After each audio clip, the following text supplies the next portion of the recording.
Hey everybody, Tekking101 here, and I don't know why I bought this shirt. I can already imagine people commenting about the shirt. I don't care. I thought it looked cool. It has like a hood in the back and like a neat little thing. Quit judging me. I think it looks nice. Okay, so this will be My Hero Academia episode 43 review titled Drive It Home, Iron Fist.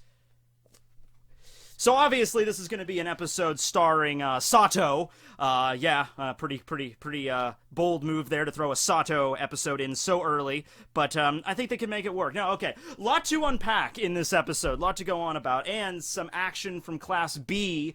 Finally, not that they have, like, they've had their little moments up till this point, like during the sports festival and everything, but this was like the first moment in the series, and I remember reading this chapter because this was the arc that, you know, I got caught up on My Hero Academia, like, way back, you know, in like 2016. I finally got caught up, and I was reading this on a weekly basis when this arc was going on, and then finally this chapter happened, and I didn't really remember Tetsu all that much, or Kendo all that much, but in this chapter I'm like, man, these characters are actually kind of badass. That's pretty cool.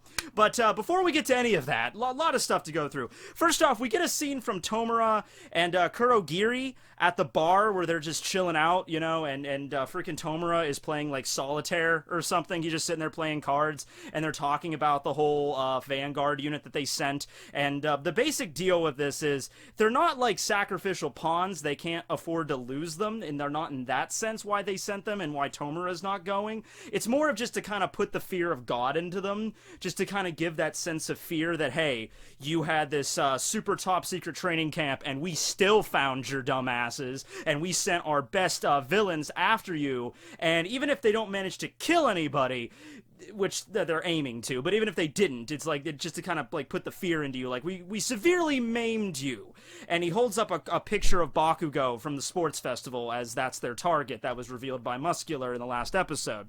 So we cut over to that area right now after Izuku freaking Delaware, Detroit, right up into the freaking side of the mountain. Muscular goes down. He's knocked out. I would, you know, if it was me, I would just pick up a fucking rock and be like, alright, I think he's knocked out. Coda, turn away. Why, Mr. Turn away! You know, because you really don't want that guy waking up. It was kind of really lucky that Izuku had that second wind with like 1,000,000%. Because as Aizawa states throughout the episode, Izuku is pretty much just running on pure adrenaline and endorphins right now. Like, otherwise, he's about ready to pass out, okay? Because both of his arms are just wrecked. I believe it's his right arm that's just straight up broken. His left is like all red and shit. His left one's not looking too good either. He can't really move either of them. So he asks Kota to grab onto his back, and he's like, that's why I left my legs. So he full cows up what's left of his freaking body, and he rockets back to camp. And he also states to Kota, he says, hey, look, you have that water quirk, and those blue flames of damnation, yeah, you gotta put those out.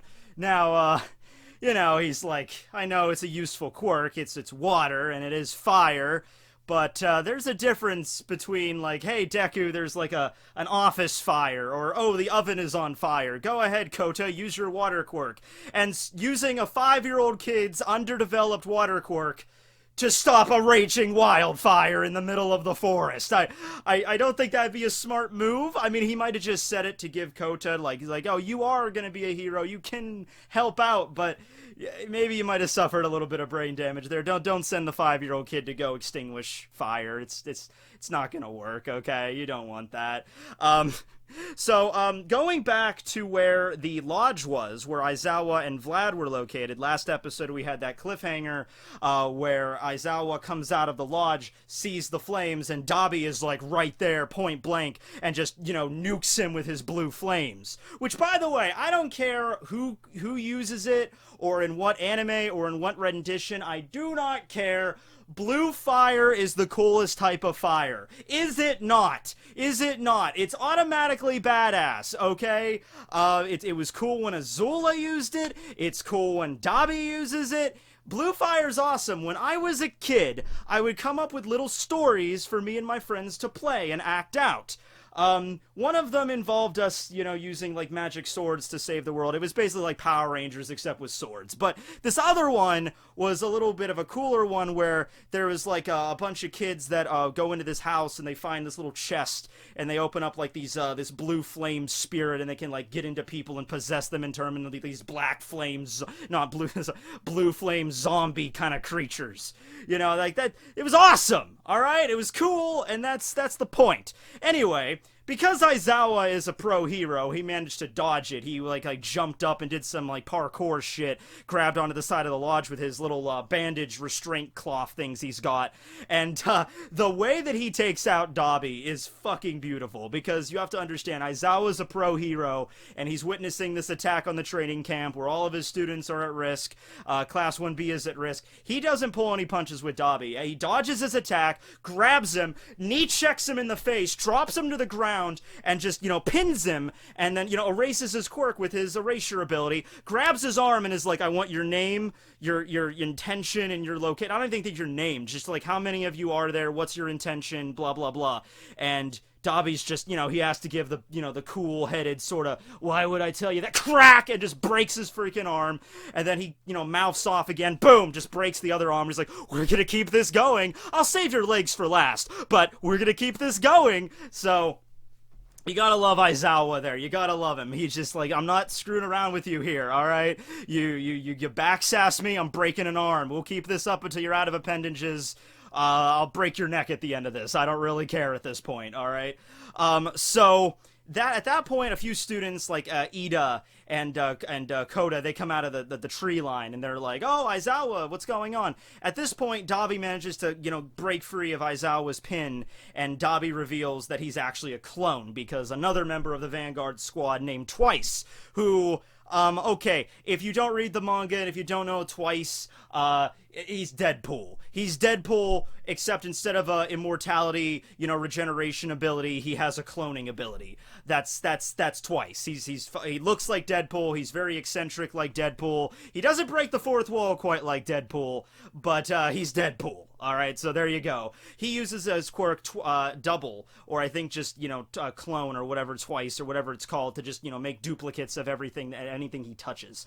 So he made a clone of Dabi. So the real Dabi is out in the tree line still setting the fires, while he made a clone Dabi to go attack Aizawa. But the clones, they're like the shadow clones from Naruto, a little bit tougher than that, because these ones can withstand a little bit more damage. Like the shadow clones in Naruto, like they take one solid punch, they disappear.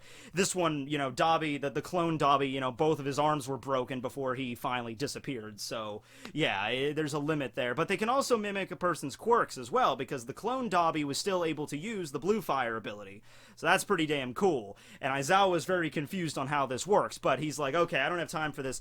You kids go back in the lodge and wait with Vlad. I'm gonna head out into the trees. That's when he runs into Midoriya, who is just ranting and raving, and just like, he's like, Aizawa sensei, oh my god, Koda, he's water quirk, I'm muscular, he's like, Kachan, gotta help, and Aizawa's like, okay, calm down, you did it again, didn't you? And here's the thing, this was something that I like about Horikoshi, what he does with My Hero Academia, okay?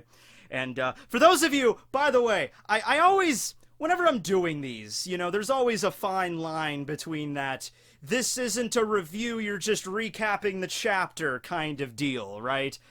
The way I always do it is, I know there's some people that can just give a quick summary of the episode and then give their thoughts afterwards.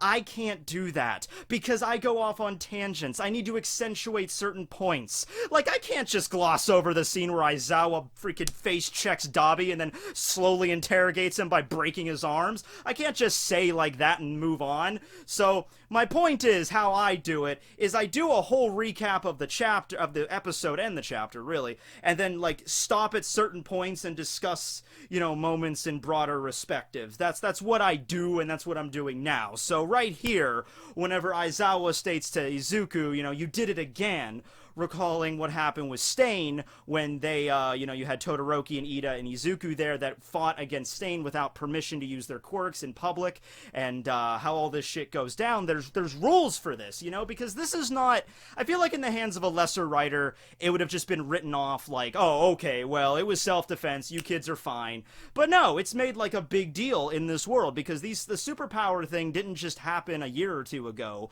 This has been around for like 4 generations, like close to 100 years or something. The world has had superpowers. There's laws and shit in place here. This is realized, okay? And that's something that kind of adds a little bit more to the realism factor here. So you might think like, okay, you have a class of students that all have superpowers and supervillains attack them. You think like, oh, well, obviously that's the perfect example for them. I mean, that's the perfect opportunity for them to use their powers. No one would get pissed off if these kids all ganged up on these villains, used their quirks, and killed the fucking villains. But there's a few things you got to think about that. First off, these are still kids.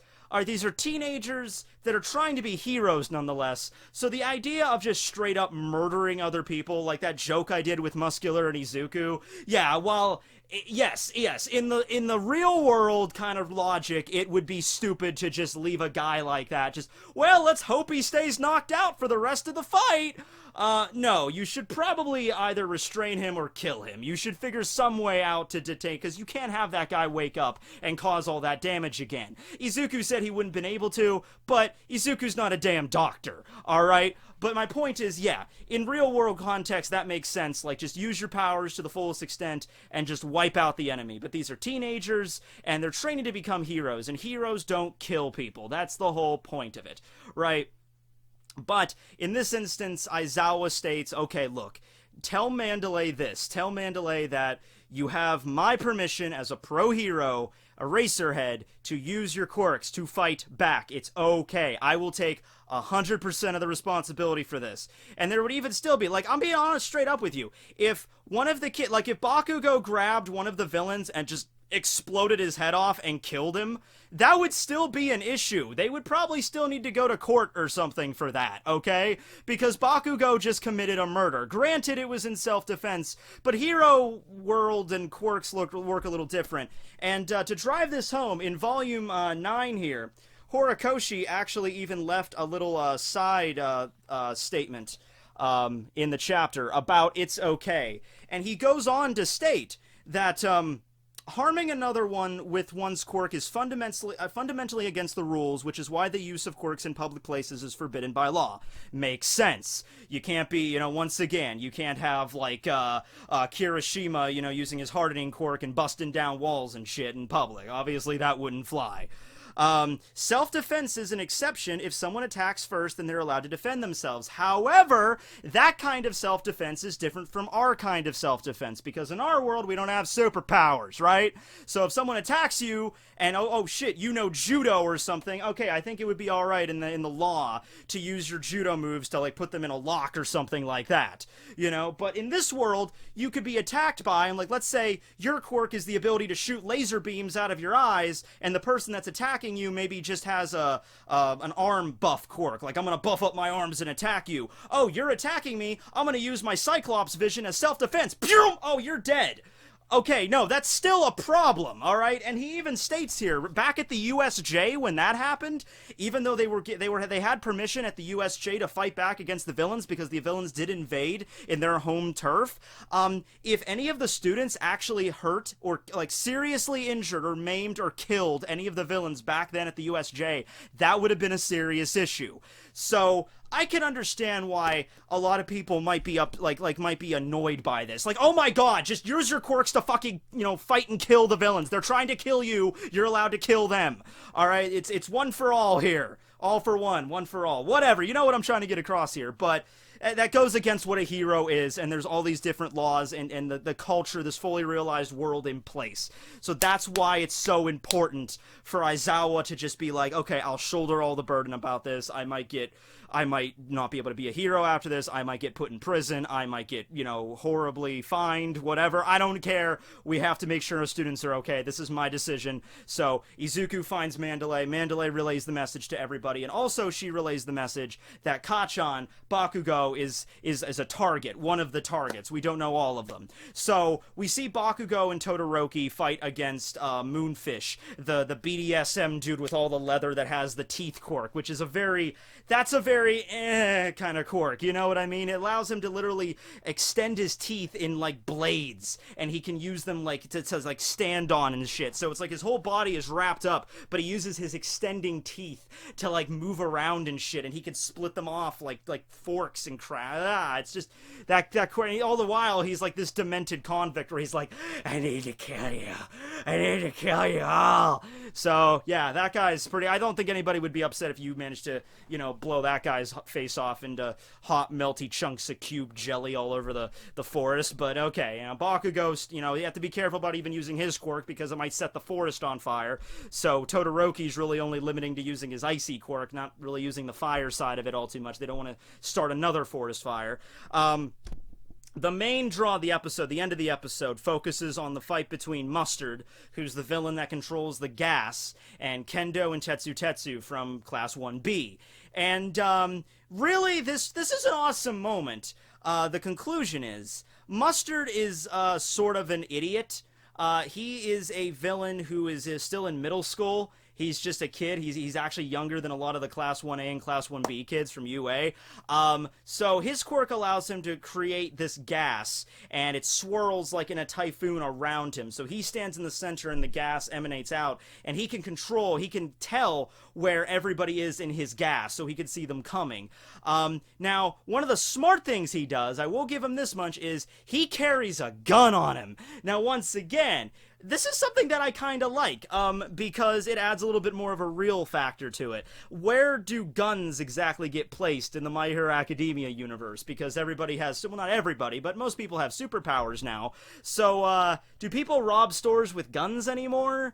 Because, you know, people can, like, breathe fire now, and, like, fly, and, like, shoot laser beams and shit. So, would you even really need to have guns? But the point is, humans are still humans. Like, Todoroki is really fucking badass. He has fire and ice at his disposal, but if Todoroki gets shot in the head, he's dead. He's down. He's not getting back up. Being able to turn into ice ain't gonna save you there. Same thing with Bakugou. Bakugou's really strong. He gets shot, yeah, he's going down. Now, you start talking about people like All Might.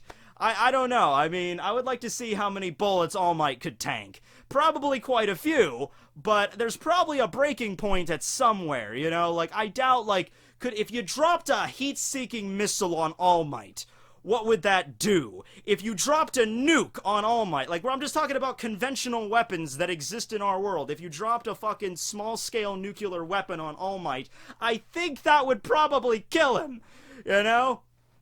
So yeah, Mustard busts out a gun. The stupid thing is that he decides to use a gun on a person whose quirk is literally being able to turn into fucking steel. That's Tetsu's quirk. Now, he's very vindictive, he's very blabbery, that kind of villain. He's like, you're not even real heroes! You're ruining my impression of UA! Haha! True! His idea is he shoots off the gas mask off Tetsu, and then he's like, I'm just gonna keep shooting you, and eventually you're gonna breathe in the gas, and your quirk is gonna fail, and then I'll just riddle you full of bullets. But, yeah, he falls into that freaking mire of just being overconfident. There's nothing you could do to possibly beat me. There's Kendo that's hanging out right there. Kendo, he doesn't really state that he knows what quirk she has. She has the big fist quirk, and she uses that to disperse the gas, and then the gas gets thin, and Tetsu just, one solid shot on Mustard, and he goes down, and that's it. I guess the overall thing I have the problem with Mustard is that he thinks of himself too highly. He thinks like, I have control of the gas, and I have a gun. Therefore, I'm freaking invincible. I can unload my cartridge into this steel kid until he dies. I could just ignore that girl, and everything will be fine. No, you fail to realize that, okay, yeah, you might have him on the ropes, but if you take one solid hit from that steel kid, you're going down. So what do? You obviously get up close and kick him around and shoot him some more. Yeah, that's a smart thing to do. But, yeah, anyway, Mustard gets taken down and the gas gets dispersed, and that's pretty much the end of the episode there. Oh, no, there is one more scene. Yeah, well, how could I... something minor. Oh, yeah, Tokoyami's shadowy spirit of damnation runs out of control and begins to take over his form.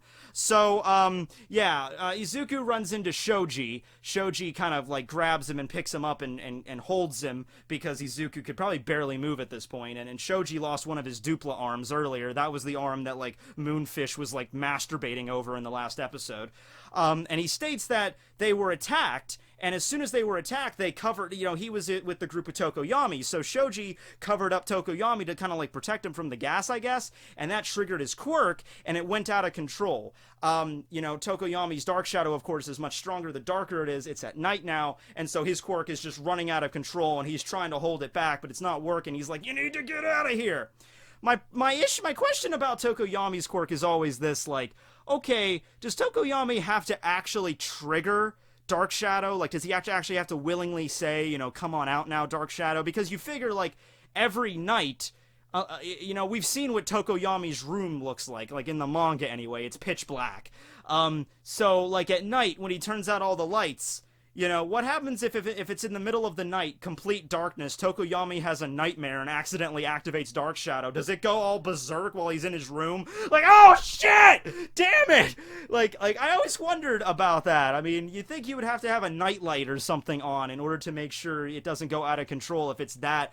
But then again, it is a very stressful moment, and they have been training with their quirk, so it's very, like, maybe a lot of strain on it at the moment. Maybe that's something to go along with it. I don't know.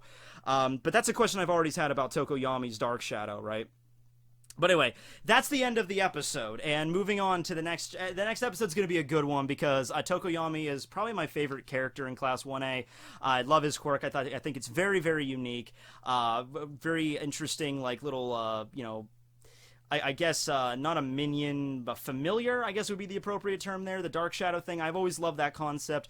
I mean, a lot of the other quirks, even the basic stuff, like, okay, you could control fire, some people can control ice, put them together in Todoroki. I'm like, oh, okay, that's a cool way you could spin it. It doesn't make it too OP the way he writes it. But Dark Shadow, I always feel, is, like, genuinely clever, right? So we'll see how that goes. Anyway, thanks for watching, everybody. Sorry I didn't get a chance to review the last episode, but that's just how it goes. I was sick. But the thing is with these episode reviews is, if I can get to them, I'm going to get to them. If I can't get to them after, like, a day or two, I'm just going to skip over the episode. There's plenty of other people that talk about them, so that's what I'm doing. Alright, see you, everybody. Activate Dark Shadow.